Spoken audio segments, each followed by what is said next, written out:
Salmos capítulo 46.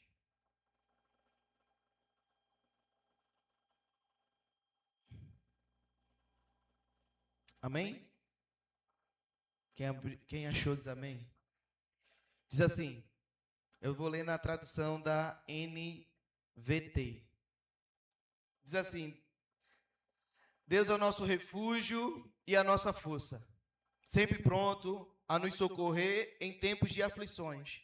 Portanto, não temeremos quando vierem terremotos e montes desabarem no mar. Que o oceano estrondeie e espumeje, que os montes estremeçam enquanto as águas se elevam. Um rio e os seus canais alegram a cidade do nosso Deus, o santo lugar do Altíssimo. Deus habita nessa cidade e ela não será destruída. Desde o amanhecer, Deus o protegerá. As nações estão em confusão e os seus reinos desmoronam. A voz de Deus troveja e a terra se dissolve. O Senhor dos exércitos está entre nós. O Deus de Jacó é a nossa fortaleza. Venham, contemplem as glórias obras do Senhor. Vejam como ele traz destruição sobre o mundo. Acaba com as guerras em toda a terra. Quebra o arco e parte ao meio a lança. E destrói os escudos com fogo. Aquietem-se e saibam que eu sou Deus. Serei honrado entre as nações. Serei honrado no mundo inteiro. O Senhor dos exércitos está entre nós. O Deus de Jacó é a nossa fortaleza.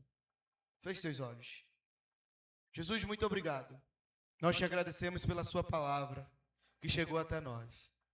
E nós te pedimos, Senhor, que essa palavra faça o papel dela no nosso meio. Te agradecemos por cada homem e mulher que se doou para que essa palavra chegue até nós, Senhor.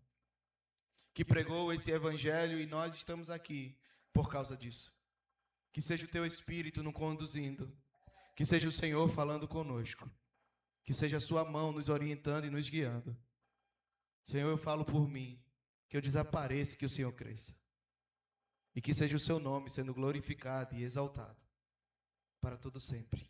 Amém? Uma das lutas que o ser humano trava dentro da vida cristã é esse reconhecimento de quem é Deus. Porque não é só a parte do entendimento. Nós temos o entendimento e compreensão que esse Deus ele é grande, ele é poderoso, ele é forte, ele pode fazer. E nós cantamos canções. Mas, às vezes, esse entendimento ele não é uma verdade que é cravada no nosso peito. Não é algo que nos guia e nos direciona. Não é algo que nos move. E, às vezes, algumas coisas nos tira de situações. Às vezes, algumas coisas nos coloca em situações difíceis e nos tira desse lugar de confiança e crédito de dar para esse Deus. Às vezes é uma besteira, mas nós somos tão condicionados a valorizar algumas coisas ruins que às vezes nós esquecemos do tamanho desse Deus. O salmista ele vai glorificar e esse Salmos é um Salmos onde ele é cantado. Ele é cantado até hoje dentro dos cultos em Israel para engrandecer o nome do Senhor. Para glorificar o nome do Senhor. Não existe ao certo quem foi o escritor desses Salmos. Aqui relata sobre os filhos de Coré. Não também tem ao certo quem é esse Corá, e alguns vão dizer que é a descendência do Corá, lá de Moisés. Mas não tem ao certo quem escreveu e em que momento foi escrito esses salmos. Mas esses salmos têm algo bem diferente. Ele é dividido em 3 partes. Se você for olhar em algumas bíblias, vai ter aí ou pausa, ou selo, ou, como tem no meu aqui, interlúdio. Em algumas traduções ela está completa, assim. Mas se você for analisar em algumas traduções, entre o versículo 3 e 4, ele tem uma pausa. É como se o salmista estivesse escrevendo essa canção e ele fosse mudar o ritmo ou a tradução, mas que ele tivesse assim, dizendo aqui você tem que dar uma pausa, você tem que pensar sobre o que está sendo falado. E o primeiro parágrafo que é falado, o salmista vai falar: Deus é o nosso refúgio, nossa força, sempre pronto a nos socorrer em tempos de aflições. O salmista afirma no versículo 1 que esse Deus ele é refúgio, força, em algumas traduções vai ter refúgio, fortaleza e socorro. Esse Deus ele tem essa característica: refúgio, fortaleza e socorro. Ele é esse socorro nos meus tempos de aflições, ou no período que eu mais preciso, ele é meu Deus. Ele é o meu socorro. O salmista ele afirma algo bem interessante. Ele afirma essa certeza que esse Deus é essa segurança, esse descanso que nós temos que ter em meio a algumas situações, em meio a situações difíceis da nossa vida. Ele fala: a quem eu tenho que recorrer? A Deus. Só que o salmista ele não fica só nesse subjetivo. Ele não fica só nesse pensamento aberto. Ele traz no versículo 2 algo muito forte. Ele fala assim: portanto, então ele diz: se ele é a minha fortaleza, o meu refúgio e o meu socorro, portanto, não temeremos quando vierem terremotos. Os montes desabarem no mar, que o oceano estronde e espumeje, que os montes estremeçam enquanto as águas se elevam. Ele está dizendo, enquanto essa catástrofe acontecer, esse Senhor, Ele é o meu socorro, o meu refúgio e a minha fortaleza. Eu acho maravilhoso isso que o salmista escreve. Porque se você for analisar, dentro da escrita hebraica, os montes é sempre algo inabalável. É sempre algo gigante que eles têm dentro da literatura hebraica, que é algo que vai sempre estar significando algo que não tem, que vai ser inabalável, que é sólido, concreto. E aí o salmista fala, mesmo que esses montes se abalem, mesmo que esse oceano que a gente acha essa imensidão, eles sejam estremecidos, que tudo tenha um fim, eu continuo confiando nesse Deus. A melhor situação que o salmista poderia colocar são essas. Por quê? Porque dentro dele ele está colocando algo muito grandioso. Ele está dizendo assim, mesmo que aquilo que pareça que é sólido, é concreto, é firme, mesmo que aquilo que pareça que nunca vai acabar, ele venha a acabar. Quem é o meu refúgio, minha fortaleza e meu socorro é o Senhor. Não só isso, mas o salmista também usa coisas naturais. Como assim, pastor? Ele está falando sobre terremoto, sobre situações naturais que causam naturalmente dentro da natureza. Que não está no controle do homem, e isso é claro. Não tem como um homem parar qualquer catástrofe natural. Eu estava vendo um pastor de olho d'água, pastor Cleiton, ele é físico, e ele estava falando sobre o El Niño, que está para vir, e na década de 80 teve um grande El Niño que muita gente morreu de fome por causa da seca que houve. E ele falou uma coisa, tanto ele como um cientista lá de São Paulo estava falando, ele fez situações naturais, a gente só espera e deixa passar. Porque a natureza está fora do nosso controle humano. Toda a ciência e toda a tecnologia que foi feita só para detectar. Então tem os detectores de terremoto, tem os detectores termostáticos, mas não conseguimos parar a natureza. Ela é incontrolável. E eu amo quando o salmista coloca esse comparação. Porque ele está dizendo assim, mesmo que tudo perca o controle, mesmo que o chão saia dos seus pés, mesmo que as situações não estejam no seu controle, o seu refúgio, o seu socorro e a sua fortaleza tem que ser o Senhor. Mesmo que pareça que é grandioso para você, mesmo que a situação pareça que é destrutível, pareça que é um fim, e você não sabe como contornar, você não sabe como resolver, você não sabe para onde ir, como fazer, o que tem que fazer. O salmista está dizendo, a minha segurança, o meu refúgio e a minha fortaleza é o Senhor. Não tenho como eu colocar algo maior do que esse Deus. E todo o problema da vida cristã vai estar nisso. É porque às vezes, quando sai do nosso controle, parece que esse Deus não consegue resolver. Parece que quando o impossível tem que acontecer, parece que esse Deus não consegue resolver. Parece que ele é incapaz de fazer coisas impossíveis. Parece que ele é incapaz de resolver situações. Saiu da capacidade humana, a nossa fé diminui. Como? Por isso que o salmista, hoje, nessa noite, ele nos chama para esse lugar. Para que eu olhe para a minha vida e não como, quando, mas quem? O Senhor. Aonde? Em Deus. Eu descanso. Eu repouso o meu coração. Eu busco Ele. Eu confio que esse Deus pode fazer. Eu confio que esse Deus tem poder para fazer. E seguindo aquilo que o salmista escreveu, nós vamos fazer uma pausa. E eu quero gastar um tempo orando. Eu quero que a gente ore por uma causa que você acha que é impossível, que parece que ela nunca vai ser resolvida.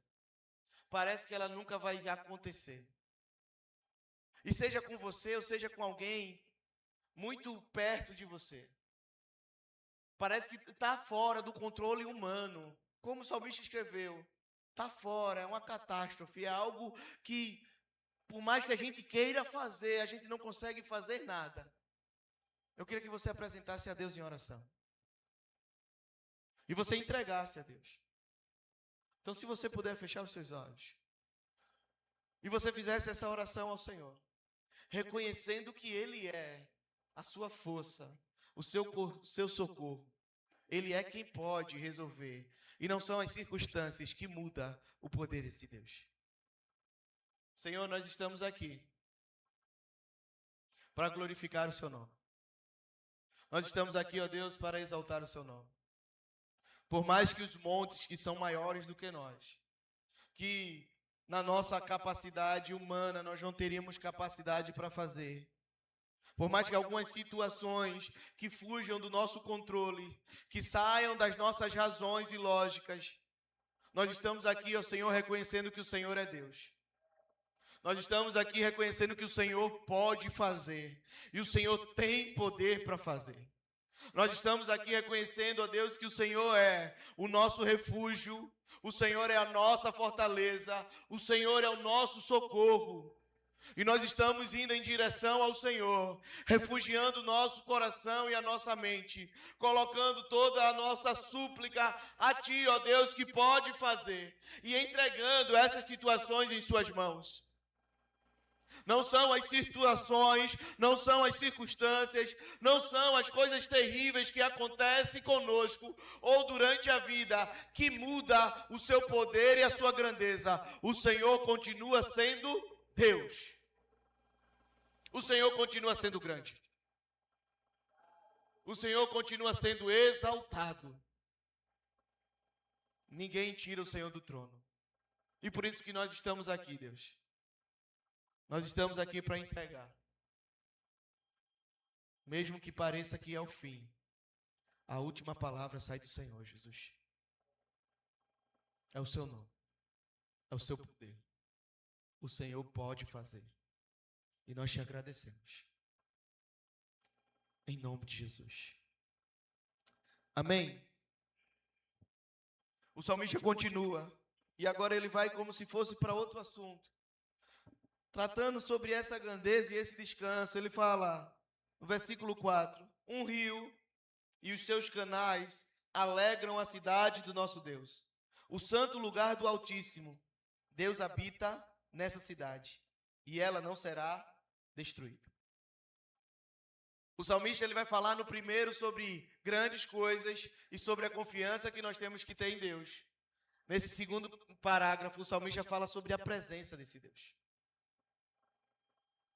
Ele fala sobre a certeza que esse Deus está no nosso meio. Ele fala esse rio que passa sobre a cidade de Deus, que alegra o coração do Senhor. E esse rio que alegra o coração do Senhor, dentro dessa cidade, ele habita. E essa cidade não será destruída. A certeza que nós temos que as coisas vão acontecer do jeito que tem que acontecer é a presença de Deus em nós. É a presença de Deus no nosso meio. Como nós temos essa segurança é quando esse Deus está conosco. E o melhor, o salmista vai dizer que esse rio alegra a cidade de Deus. É como o salmista estivesse dizendo que nós, em toda cheio do Espírito Santo, cheio desse rio que flui do Senhor, as nossas atitudes estão sendo mudadas. A nossa vida está sendo transformada. E o que vem com tudo isso é a presença do Senhor. E a presença do Senhor é a certeza que nós não seremos destruídos. É a certeza que o inimigo não vai prevalecer no nosso meio. Por quê? Porque esse Deus habita. E o que ele continua falando? Desde o amanhecer, Deus a protegerá. As nações estão em confusão e os seus reinos desmoronam. A voz de Deus troveja e a terra se dissolve. Esse Deus fala e tudo parece que está um caos. Ele está dizendo, os reinos estão desmoronando. As situações estão caindo. Mas essa cidade onde esse Deus habita, ela não é destruída. E esse Deus a protege em todo tempo. Não são, e me entenda, não são as circunstâncias que aqui estão falando. Porque eles estão falando de reino caindo. Ele está falando desse reino está caindo e desmoronando. Ele está falando desses reinos poderosos entrando em confusão, sem saber o que de fato está acontecendo. Mas ele está falando de uma cidade. E me entenda, o salmista ele é maravilhoso sobre isso, porque ele faz essa comparação de reino e cidade. Não é o tamanho das situações ou da circunstância ou do poder financeiro ou prosperidade ou aonde essa cidade se encontra. O que essa cidade tem que se encontrar é na presença de Deus. O que essa cidade tem que se encontrar é nesse Deus. E a presença desse Deus traz, sim, esse alívio e essa proteção. E duas coisas nós temos que entender. Que no meio de todo o caos da nossa vida, no meio de todo o caos e de toda a incerteza que a vida possa dar, a sensação de segurança tem que estar no nosso meio. Porque se esse Deus no barco, o barco chega onde ele tem que chegar, no tempo que ele tem que chegar.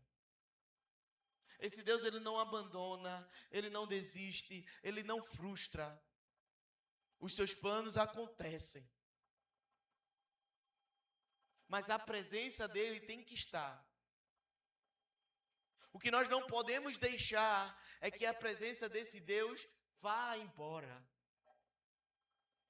O que nós não podemos deixar é que as outras coisas ocupem o lugar desse Deus. E me entenda, isso é comum acontecer.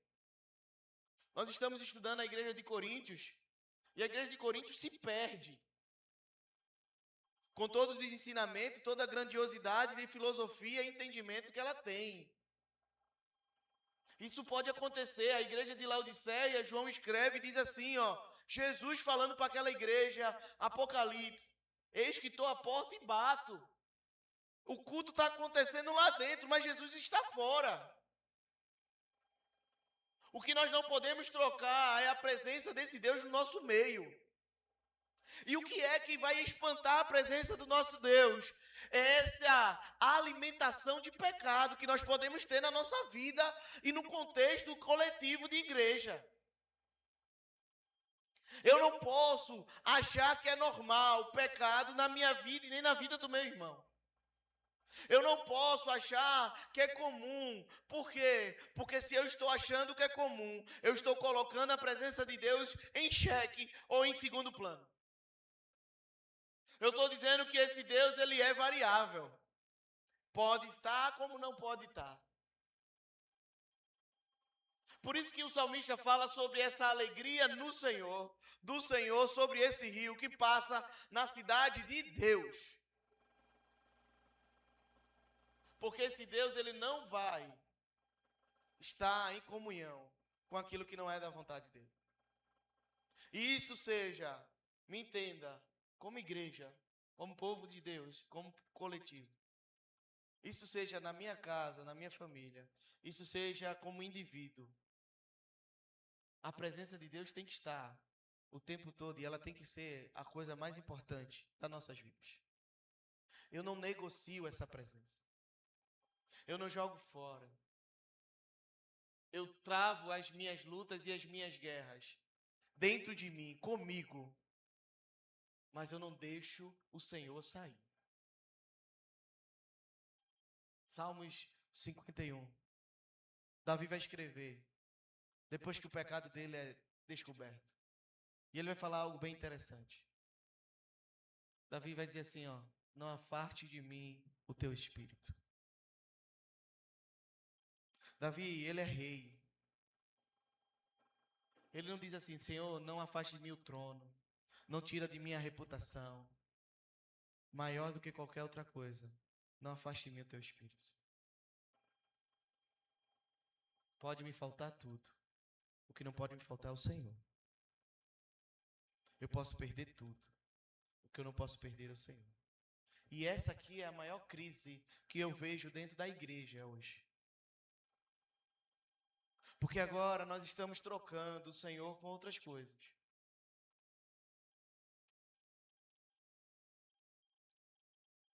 Agora nós estamos diminuindo esse Deus e a sua presença. Estava vendo um pastor falando e é bem interessante. Ele disse, vocês viram a convocação da seleção brasileira? Foi maravilhoso. A minha parte, eu estou iludido pela seleção brasileira. Dia 19, o Brasil está na final, sendo hexa. Eu acredito nisso. Fechando parênteses. Amém. Tem alguém com fé. Sim, dia 19 tem culto. Então, se eu vim com a camisa do Brasil, é porque o Brasil foi hexa. Lá está dizendo que eu não venho, não. Mas vamos lá. Então, o pastor estava dizendo assim, algo bem interessante. Ele estava dizendo, você viu a escalação da seleção brasileira? E aí você via as comemorações dos jogadores. Tudo indo dizendo, graças a Deus, Deus é fiel, as promessas de Deus acontecem e tudo mais. E o que acontecia logo em seguida, no próximo stories, eram os jogadores fazendo propaganda de casa de bet. Casa de aposta. Por que isso? Porque diminuímos esse Deus. Esse Deus, ele não é essa presença preciosa. Ele é importante até um determinado tempo e momento da nossa vida. Ele é grande até um determinado, mas ele não é, de fato, essa presença que eu quero ter em todo o tempo. Eu quero o que ele pode dar, eu quero o que ele pode fazer, mas eu não quero ele em toda a minha vida. Por isso que nós temos que tomar cuidado.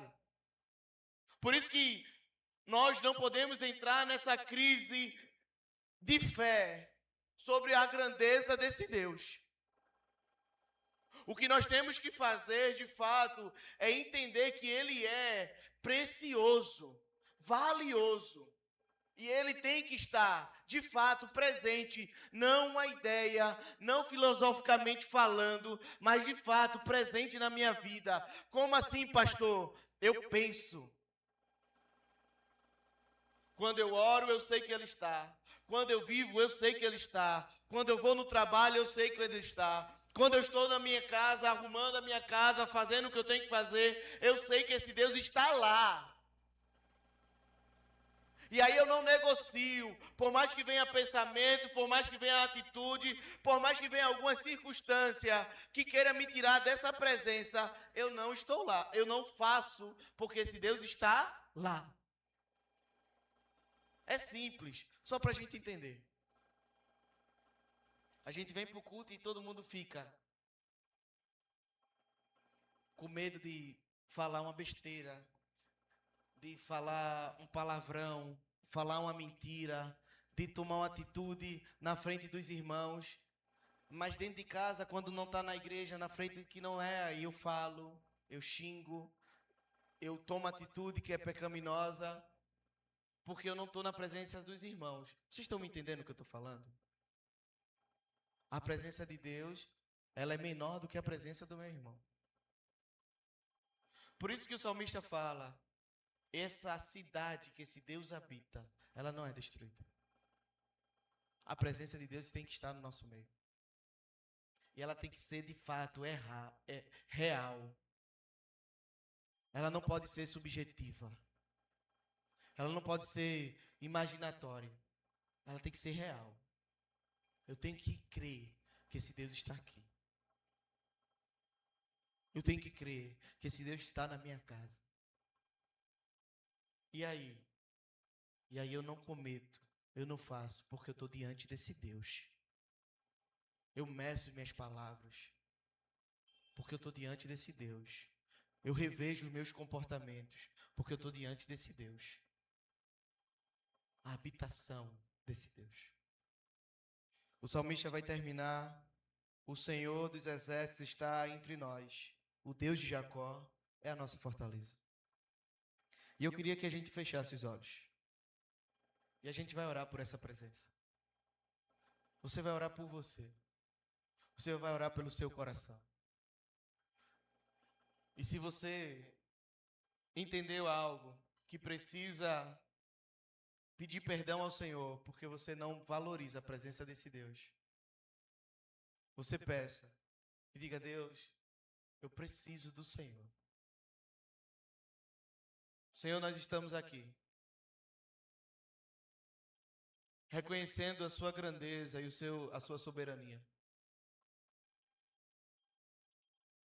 E tendo a compreensão que o Senhor é esse Deus poderoso e glorioso, e esse Deus presente. Nós não queremos, ó Senhor, viver uma fé falsa, onde nós vivemos em determinadas situações como o Senhor está, e em outra como o Senhor não estivesse.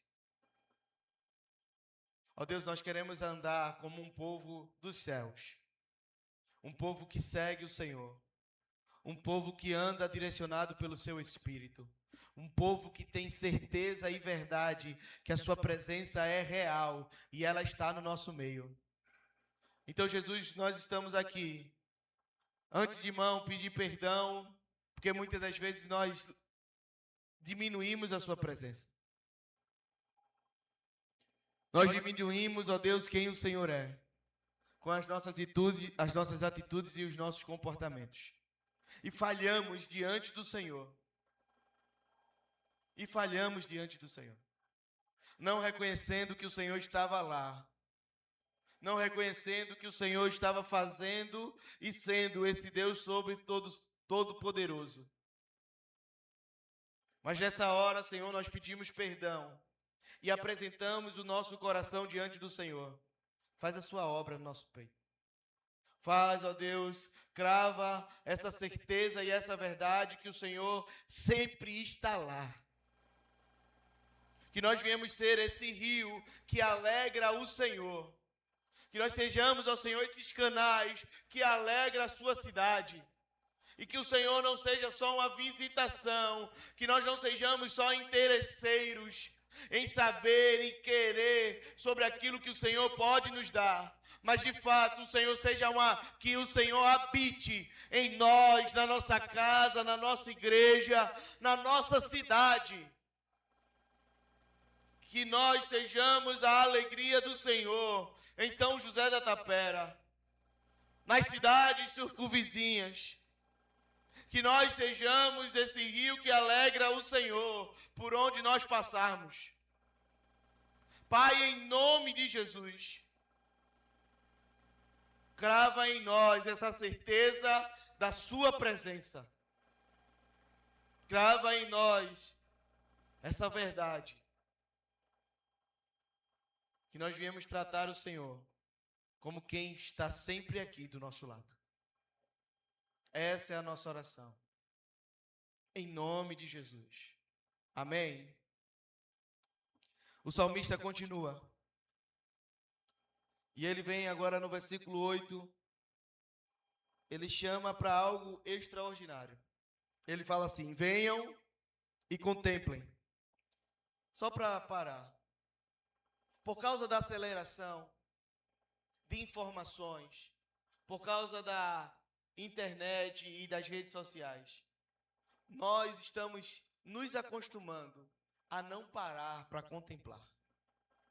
Uma das coisas mais horríveis que estão sendo roubadas da igreja é o fato de contemplar o Senhor. De você parar a sua vida e ver os grandes feitos do Senhor. De você ver o tamanho desse Deus e o quanto Ele é extraordinário.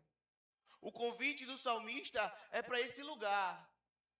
Para que eu e você venha reparar Deus. Olhar. Por isso que no versículo 10 ele vai dizer assim: aquietai-vos. Porque ele está dizendo, dentro dessas batalhas que você está travando, dentro de toda a correria que você está tendo, contemple o Senhor. Pare e veja o que Deus está fazendo. Senão, nós nos tornamos o povo de Israel no deserto. Só murmurando e reclamando. Só vendo as situações ruins. E nunca glorificando aquilo que Deus está fazendo. Por isso que o chamado do salmista é extraordinário. Ele: venham e contemplem as gloriosas obras do Senhor. Venham e vejam o que esse Deus está fazendo. Pare. Um dos maiores problemas que nós temos é ver só a dificuldade. É ver as situações ruins. E eu não consigo olhar para Deus nos momentos mais difíceis da minha vida. Por quê? Porque eu não consigo parar para contemplar. Quando vem o problema, irmão, pare para pensar. Pare para pensar. E pare só para ver, talvez esse problema esteja entrelaçado com alguma oração que você fez. Só pare para ver, analisar. Como eu falei alguns domingos atrás, minha mãe ligou para mim para falar de um problema que ela está travando dentro de casa. Que é meu pai, que tudo que ele quer fazer, ele quer orar antes.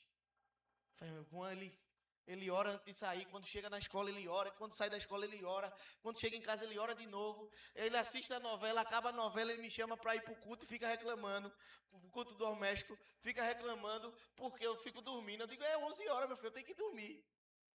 E aí ele fica me cutucando, querendo orar, querendo louvar o Senhor, e eu cochilando. Aí eu falei: a senhora está reclamando? Não foi isso que a senhora orou? Eu não estou reclamando não, estou dando glória a Deus, porque eu orei para que esse problema acontecesse. Mas se a gente não parar para pensar e olhar e glorificar o nome do Senhor. É aquilo que eu já ensinei várias vezes. Só tem problema com carro quem tem carro. Teve uma irmã que chegou para mim e falou, pastor, no começo da conversa estava glorificando. Ganhei uma moto. Aí no metade da conversa estava reclamando porque a moto estava quebrando muito. Eu disse, minha irmã, glorifique, porque tem a moto. Antes estava andando, agora tem moto. Se tem moto para consertar é porque tem. Não orou para ter? Orou, então amém. Só que a gente está acostumado a ver o problema, né? Em ver a dificuldade, em ver a luta. Não.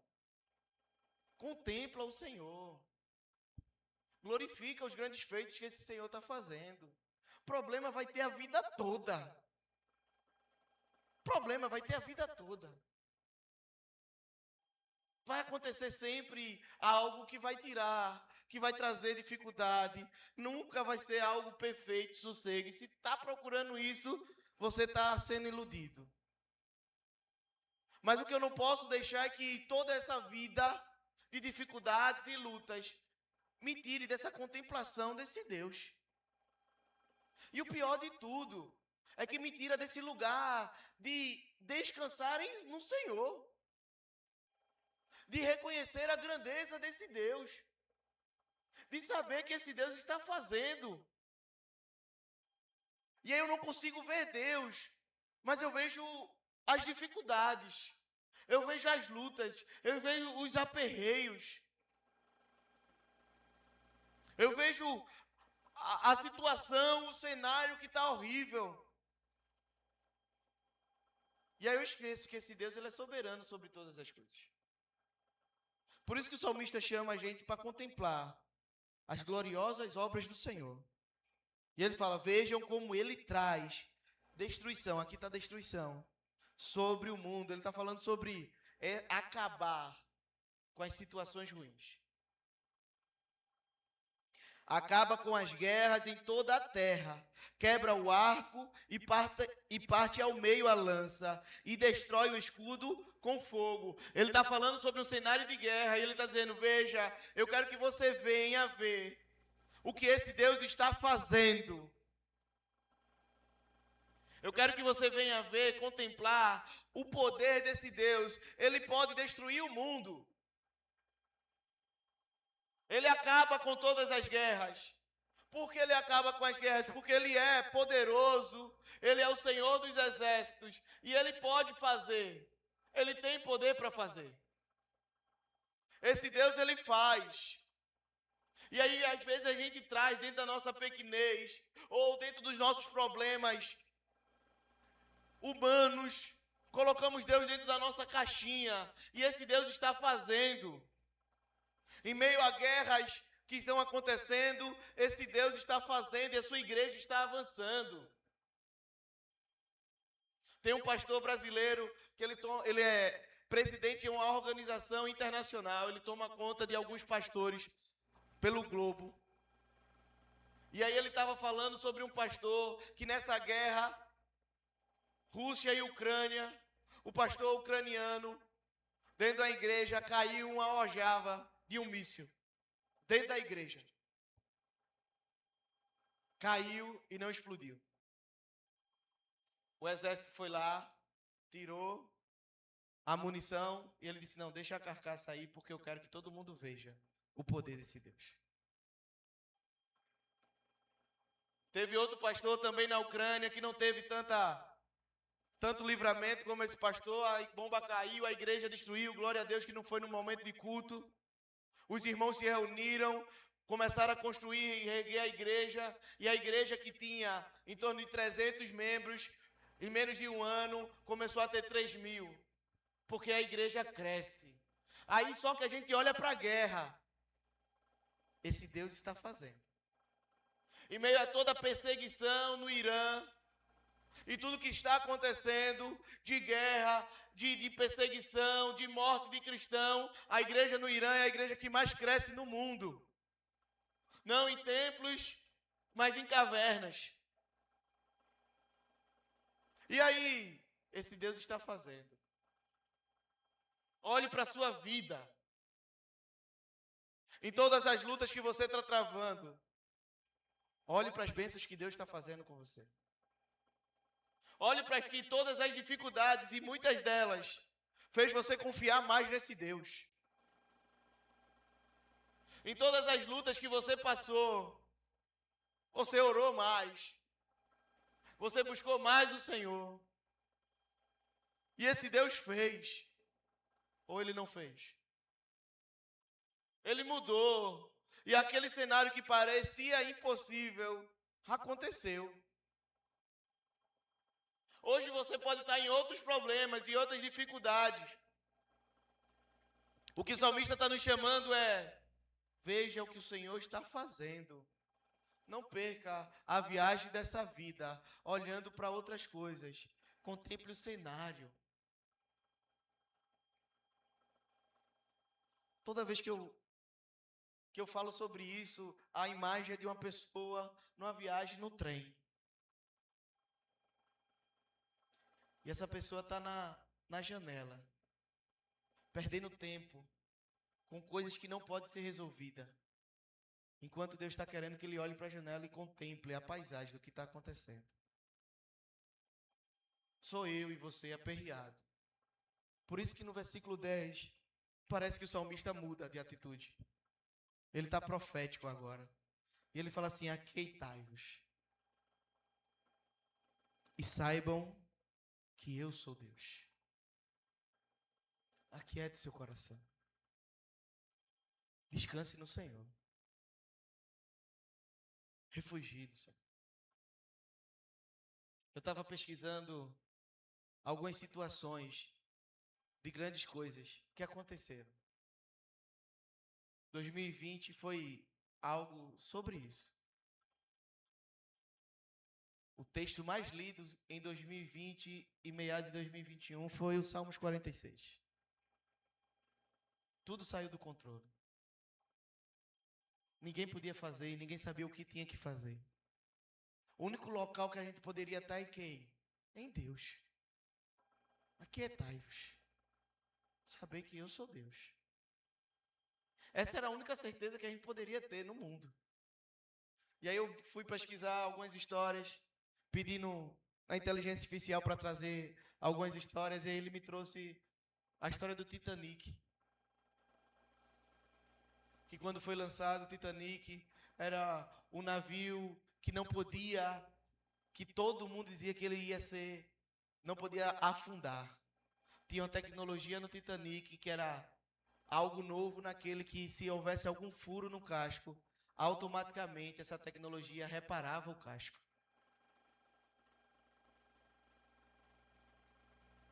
E o Titanic afundou, perdendo toda a estabilidade, perdendo toda a grandeza dele. Por quê, irmão? Porque a única certeza que eu tenho é o que o versículo 10 pode nos dar. Aquiete seu coração.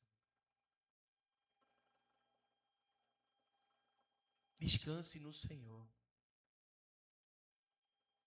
Repouse em Deus. Saiba que Ele é Deus. Serei honrado entre todas as nações. Serei honrado no mundo inteiro. O Senhor dos Exércitos está entre nós. O Deus de Jacó é a nossa fortaleza. Aonde é que eu descanso no Senhor? Pare para pensar comigo. Um Deus que deu o seu único filho para morrer por mim e você, que ressuscitou ao terceiro dia. Será que esse Deus fez tudo isso para deixar a gente ao léu? A desconsideração, a viver de qualquer jeito? Sabe aonde eu e você descansa? Na obra da cruz de Cristo, no Calvário do Senhor. Esse Deus se doou para que eu e você pudesse ter uma nova vida. Sabe aonde eu e você descansa? Na grandeza desse amor, desse Deus. Esse Deus, Ele tem, por mais que não seja lógico, por mais que não seja compreensível por nós, esse Deus tem sim os seus planos e os seus projetos para nós. Em Gálatas, Paulo vai dizer que Ele se fez de maldição para que eu e você pudesse ter bênção. Aonde é que eu descanso? Descansa em Jesus. Ele é Deus. A obra da cruz me leva a esse conforto e essa confiança. Esse Deus que ressuscitou me leva a essa esperança viva. Pedro vai falar isso, primeira carta de Pedro, ele vai falar isso. Porque nós temos a esperança viva, que é a ressurreição de Cristo. Esse Deus não nos abandona, Ele não nos deixa só, mas Ele está do nosso lado. E não importa o tamanho da dificuldade que nós vamos passar, não importa o tamanho das lutas que nós vamos ter, nós vamos descansar em Deus.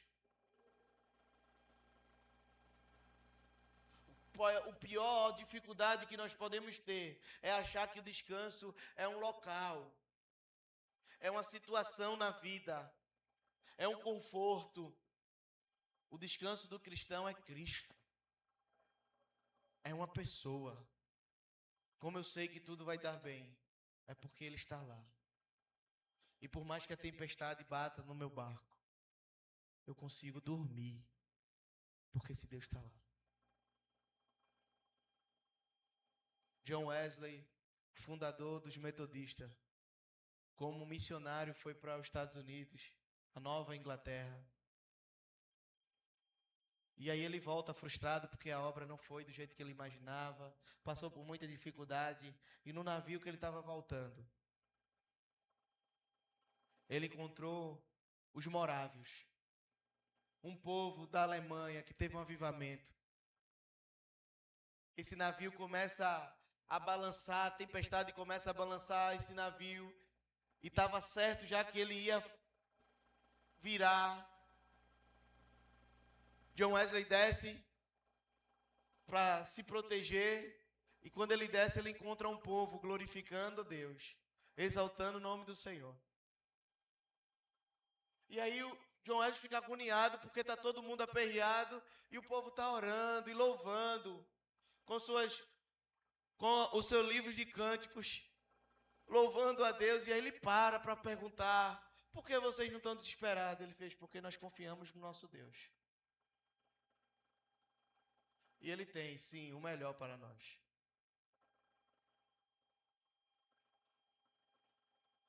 O navio chega na Inglaterra. John Wesley fala que aquele momento foi o momento da conversão dele. Foi lá que ele se encontrou com Jesus. Porque ele entendeu que esse Deus, Ele é, de fato, Deus. Por isso que o salmista vai falar sobre guerras e batalhas e vai dizer: aquietai-vos, porque eu sou Deus.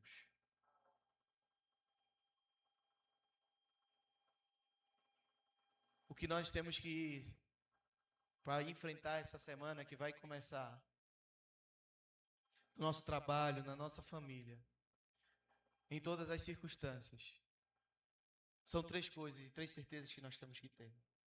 O Senhor, de fato, Ele é o meu refúgio e fortaleza. Essa presença é inegociável. E eu tenho que parar.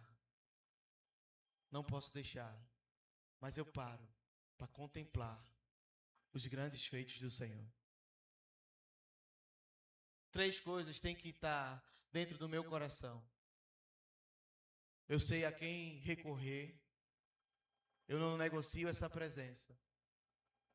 E eu contemplo os grandes feitos do Senhor. Eu queria convidar você a ficar de pé.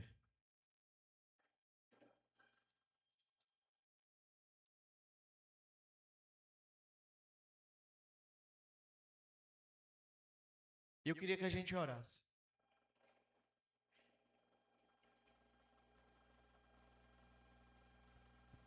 O Ministério de Louvor vai cantar aquela canção de novo.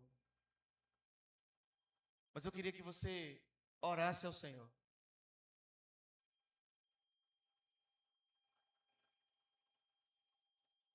Eu queria que você orasse ao Senhor.